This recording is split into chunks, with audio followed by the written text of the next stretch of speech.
Jeste li spremni? Gde ste? Koliko je sati? Kako se osjećate?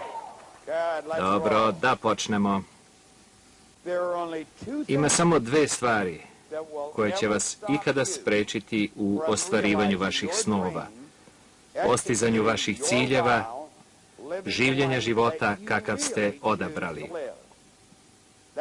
To je taj život koji prolazi preko ekrana vašeg uma u vrlo opuštenom stanju. Jedna od tih sila su ljudi koji nas okružuju. Ako ih budemo slušali, oni će nas ubiti. Ubiće naše ideje. Kad umre naša ideja, umiremo i mi. Kod ljudi kojima je dosadno, dosada je nedostatak kreativne ideje. Svako ko prati učenja koja smo sa vama podelili, nikada neće osjetiti dosadu. Nije mi bilo dosadno ni 5 minuta u 30 godina. Bio sam napet, umoran, ali mi nije bilo dosadno. Dosada je užasno stanje za neku osobu. To je nedostatak kreativne ideje.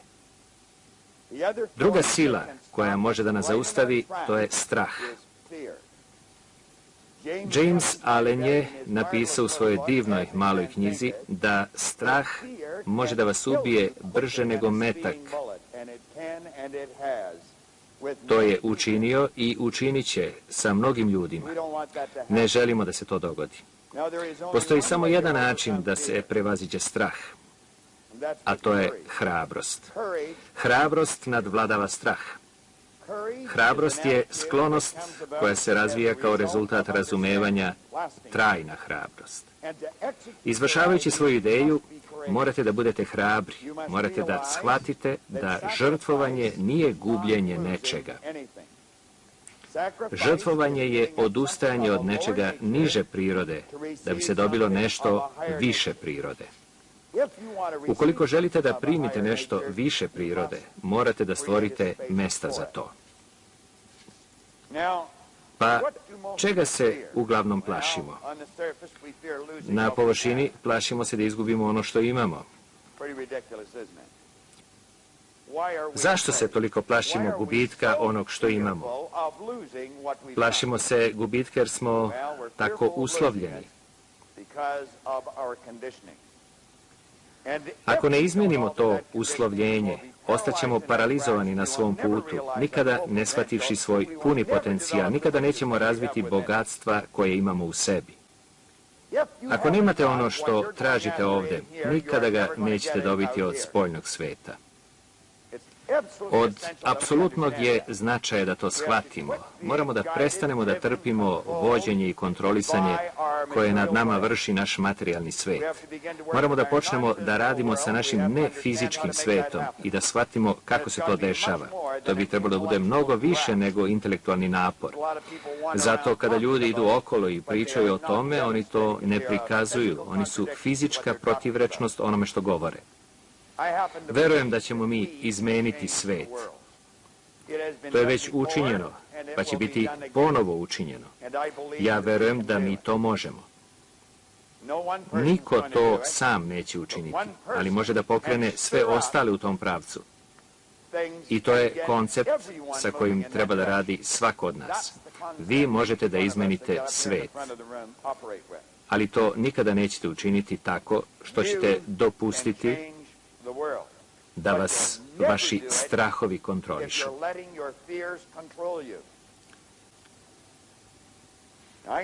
Želim da vam ispričam priču o tome šta strah može da učini. Jer treba da razumete nešto. Strah je veoma stvarno osjećanje, ali je baziran na lažnim dokazima. Pročitao sam pre neki dan u novinama jednu priču koja ne samo što je privukla moju pažnju, nego je zadržala i pojačala sve vreme dok sam čitao. To je priča o jednom službeniku železnice negde u Kanzasu, koji se slučajno zatvorio u hladnjači, a zatim nije bio sposoban da se odatle oslobodi. Izgleda da je taj čovjek udarao po strani vagona hladnjače u pokušaju da privuče nečiju pažnju. Kada je shvatio da ga niko neće čuti, predao se i prepustio svojoj sudbini. U jednom trenutku tokom noći, kada je osjetio kako mu telo odumire, počeo je da piše neke rečenice na zidu hladnjače. Te rečenice su opis njegovih posljednjih osjećanja, kako je prilazio sve bliže i bliže smrti. Prva rečenica glasi: postajem hladniji. Druga rečenica nešto niže: još uvek hladno, ništa ne mogu da učinim nego da čekam.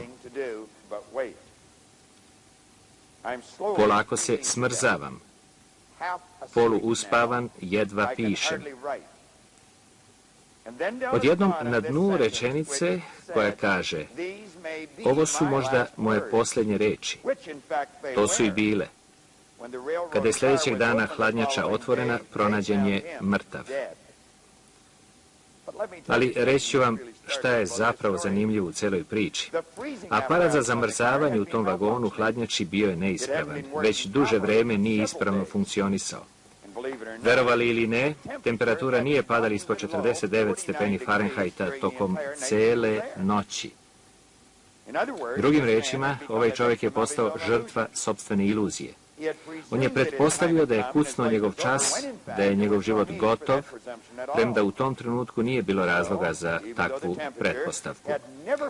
Tako, iako temperatura nije pala ispod 49 stepeni, ovaj čovjek ipak umro. Nije ovdje da uživa u sebi danas. Ima nas mnogo koji tako loše protumačimo znake koji nam se predočavaju. Pretpostavljamo da je situacija gora nego što u stvarnosti jeste. Baš kao i taj čovjek. I mi postajemo žrtve sopstvenih iluzija. Umiremo, ako tako želite, iako temperatura naših okolnosti nikad ne prilazi zamrzavanju.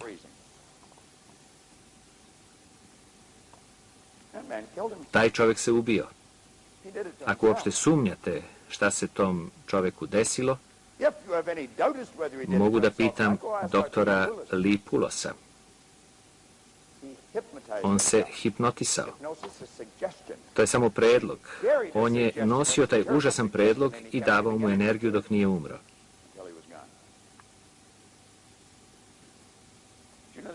Da li znate da to možemo i mi da učinimo, i to vrlo lako?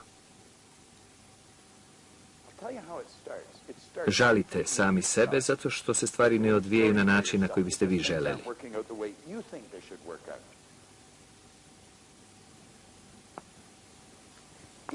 Ukoliko se više vežete za ono što radite, nego za ono što ćete dobiti za ono što radite, nikada nećete imati taj problem. Nikada.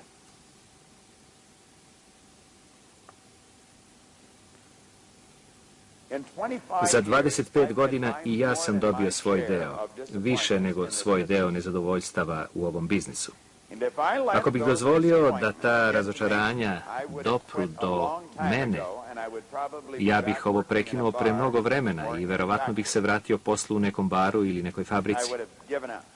Predao bih se.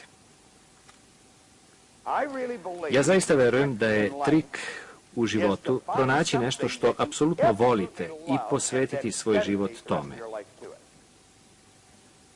To je trik u životu. Nikada nećete morati da se brinete za ono što će iskrsnuti na vašem putu.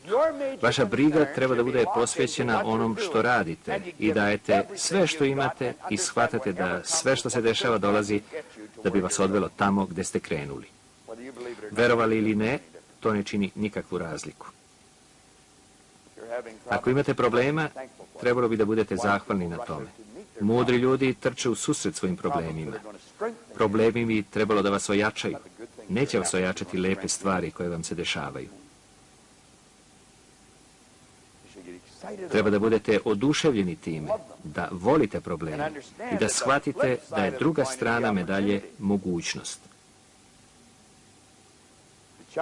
Kineski simbol za krizu je dva poteza kičicom.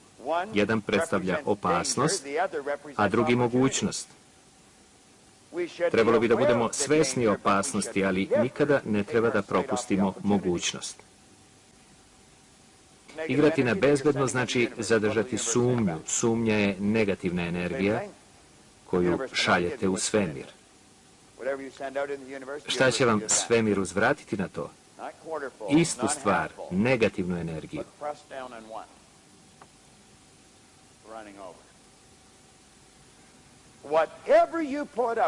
Svemir vam može dati samo ono što mu vi šaljete. Ne četvrtinu, ni polovinu, nego celo.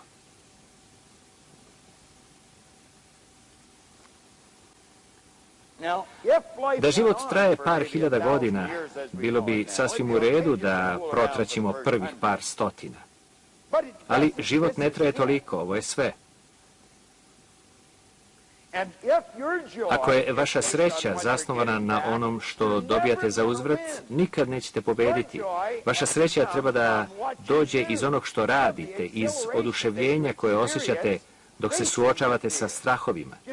Strah može da bude upaljač, ono što uključuje prekidač, što otvara sok i šalje vas napred kao raketu. Ili može da vas osakati. Izbor je vaš. Vi sklapate ugovor. Vi imate izbor. Vi odlučujete da li će strah biti parališući faktor ili kao na naslovnoj strani, da li će biti upaljač za vaš rast. Dobro došao strahu.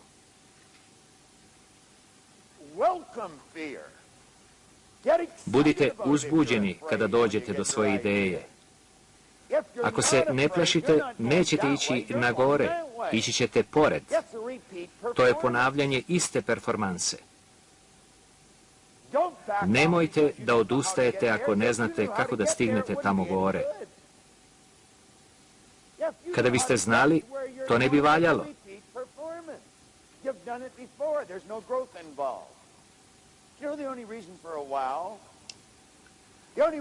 Da li znate jedini cilj da biste imali svoj cilj? Jedini razlog za cilj je da izvučete više iz sebe, tada ćete moći više da uživate u sebi, a i drugi će moći više da uživaju u vama.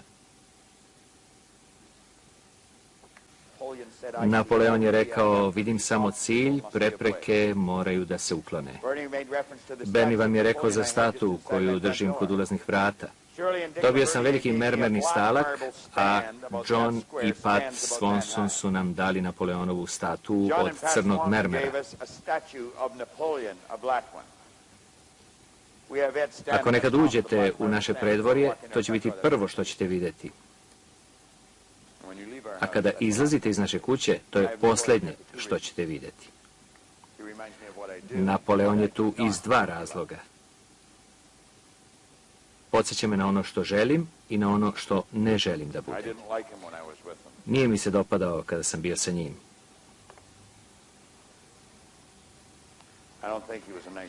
Mislim da nije bio dobar čovjek. Niti da je radio dobre stvari. Ali ću vam nešto reći. Umeo je da razvije svoje mentalne sposobnosti. Taj tip je imao snažan um. Nikad nemojte da posumnjate u to. Ne mislim da je Hitler bio dobar čovjek, ali imao snažan um. Nemojte da mislite da nije tako. Hitler je bio jedan od najpozitivnijih ljudi koji su živjeli u posljednjih 100 godina. Nemojte da brkate pozitivno sa dobrim namerama, dobrim ciljevima ili lošim. Možete da budete pozitivni, a da težite ka pogrešnoj strani. Mislim da je to Napoleon činio i mislim da nije bio dobar tip. Ali jedan od njegovih biografa ga je nazvao organizovana pobjeda. Jedan je rekao da je imao ljudsku sposobnost zadržavanja koncentracije. Ako želimo da govorimo o marketingu, držimo se marketinga.